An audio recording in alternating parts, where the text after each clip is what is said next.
A stunning upset yesterday in the Virginia Republican primary. The House of Representatives number 2 Republican, as the majority leader, lost the primary to Tea Party Randolph-Macon College ethics and economics professor Dave Bratt. The 7-term incumbent lost by 11 million votes in an unprecedented defeat that sent shockwaves through financial markets around the world and political circles within the United States. This unsettling news may create a fundamental shift in the implied two-party political system in the United States. Now, the Tea Party believes in, wait, we don't know. They change every day, and they don't have a comprehensive agenda. Basically, these conservatives rewrote communism in the purest form and applied it to conservative American values like guns, a decentralized government, and being able to ignore people they don't like. My question for these people is, why even have a central government in the first place? Why have the added layer of bureaucracy when you don't want them in the first place? Just make every state independent like Europe. No, they can't do that because they need goosebumps every time they hear the national anthem so they can wave the flag whose principles they don't believe in. The bottom line is they don't know what the hell is going on. This is a social media born phenomenon that sprung out of a fringe element of the Republican Party that has basically created a party of itself. They don't have any real issues except whatever they can manufacture to contradict both the Democrats and Republicans while staying within their conservative boundaries. It's a business model. They say they're anti-establishment. Now, while their constitution may stand for idealistic values, they have abused their flexibility in going against the establishment that they supposedly despise by throwing out rogue jokers like this Tea Party nutcase running for the Oklahoma House of Representatives who wants to stone gay people to death. The problem with these people is they don't have an agenda. Every misfit who should be sitting behind a Twitter screen is qualified to become a Tea Party member if they don't like the government. Trust me, I know there are a lot of legitimate issues with the government, but let's face it, a lot of the people who are completely anti-establishment tend to be a little bit odd and possibly crazy. They want to blame their miserable lives on everything from having a black president to Justin Bieber. They are not people you typically want to have over for a family gathering.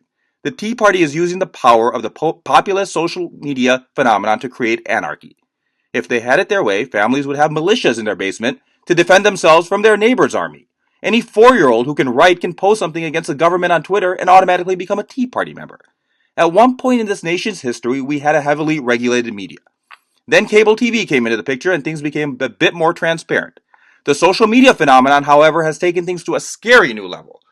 Anything can go viral, as was in the case with the support of this Tea Party Randolph-Macon College ethics and economics professor, hope I pronounced that correctly, who beat Cantor on Tuesday.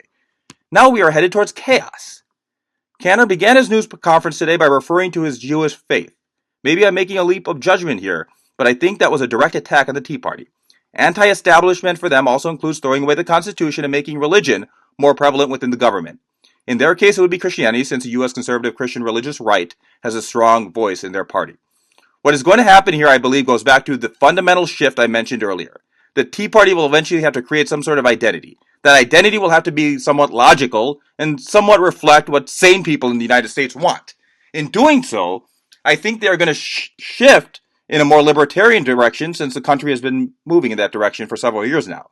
If that happens, then they may become mainstream, but may have to either completely separate from the Republican Party, or the Republican Party will have to accept the newly established principles as their own, which is highly unlikely since the Tea Party hasn't gotten off to a particularly good start with the Republican establishment.